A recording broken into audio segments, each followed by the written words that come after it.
Percobaan suara, percobaan 1, 2, dan 3.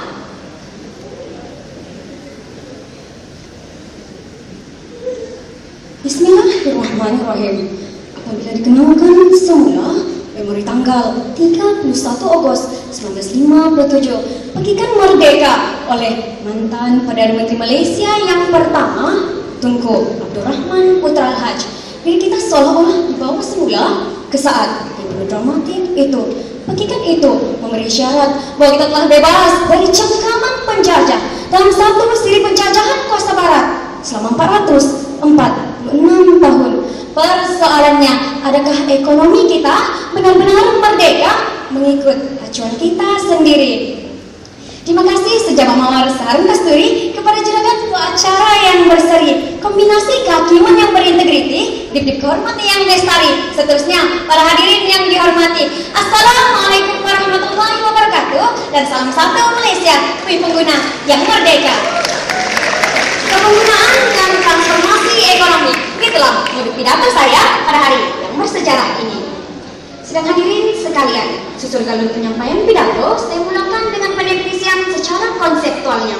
Menurut Adam Smith, tokoh ekonomi terkemuka di dunia, dalam buah pikirnya The Well Country menjelaskan tuntutan tajuk pidato saya berkisar tentang ekonomi berteraskan pengguna merupakan satu sistem, yaitu pengguna adalah fokus utama. Maka transformasi Malaysia ke arah ekonomi berteraskan pengguna berkehendakkan kita untuk berbicara tentang pentingnya ekonomi berteraskan pengguna kepada negara dan bagaimana Malaysia menuju ke arahnya.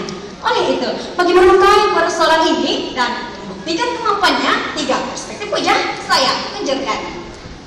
Sidang ilmuwan sekalian, sejak pidato ini saya buka dengan hujah permasalahan ekonomi semasa memerlukan ajakan transformasi ekonomi yang berkualiti. Benar, kemajuan ekonomi negara oleh kita semua bangga. Semuanya hasil ketelitian pakar dalam menyusun batu-bata ekonomi negara. Namun, kesadaran masyarakat tentang ilmu rancangan keuangan masih lagi rendah. Malah, ramai juga yang buat tak endah.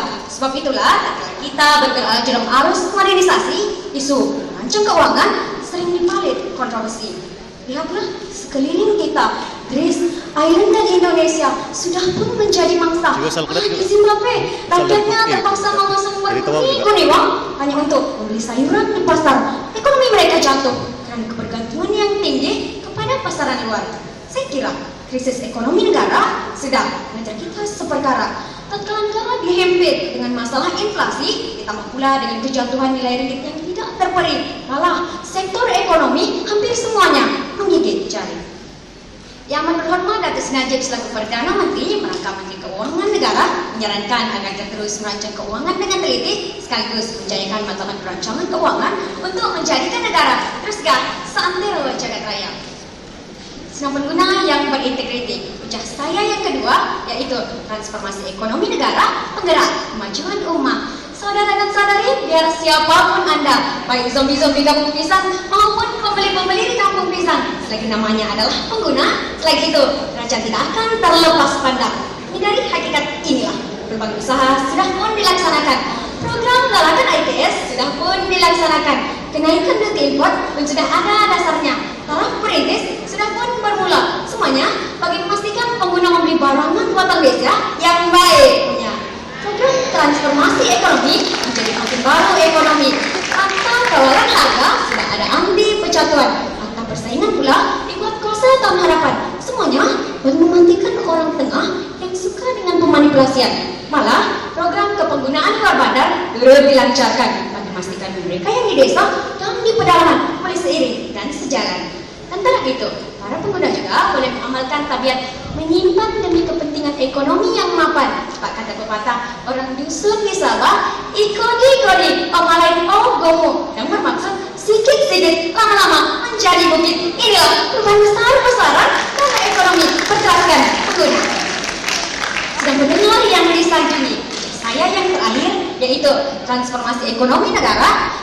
Kemajuan ekonomi negara dalam aspek ekonomi mampu menyumbang kepada kerancangan ekonomi sejagat. Ekonomi yang dianggap teras dan tulang belakang ketahanan suatu bangsa amat dititikberatkan oleh negara. Kini pencapaian ekonomi cukup membanggakan dan telah menjadi model untuk rujukan negara dunia ketiga. Malah jutaan warga asing turut mendapat manfaat daripadanya. Peran pembangunan ekonomi modern seperti pembangunan tanah, industri, perbankan, insurans dan pelaburan telah menjadi contoh yang terbaik untuk diaplikasikan oleh beberapa buah negara seperti Asia, Afrika, dan negara serantau. Dasar ekonomi baru DEB dan dasar pembangunan nasional DPN telah menjadi landasan untuk kerajaan mengurus pembagian ekonomi dan kekayaan yang sama rata dalam kalangan rakyat. Selain itu, pelaksanaan program koridor ekonomi seperti wilayah pembangunan Iskandar, wilayah ekonomi Pantai Timur, dan wilayah ekonomi koridor utara yang sedang rancak dilaksanakan turut membawa negara kita ke mercu prestasi ekonomi yang cemerlang. Pak kata pepatah, orang bugis di Sabah, sediakan teduh sebelum nabosi, bermaksud sediakan payung sebelum hujan. Warga dewan yang dimuliakan, selesai sudah menjawab saya. Inilah nikmatnya transformasi, bukan sekadar bagikan reformasi. Tuntasnya, transformasi ini tidak akan menjadi kalau kita semua terus berdiam diri. Ayolah bersama menjadikan impian ini menjadi realiti. Lakukanlah perubahan bermula pada hari ini. Ingatlah saudara, di sini bumi yang kita pijak dan di sini juga bumi yang kita junjung. Sekian, wabillahi taufiq wal hidayah. Assalamualaikum warahmatullahi wabarakatuh.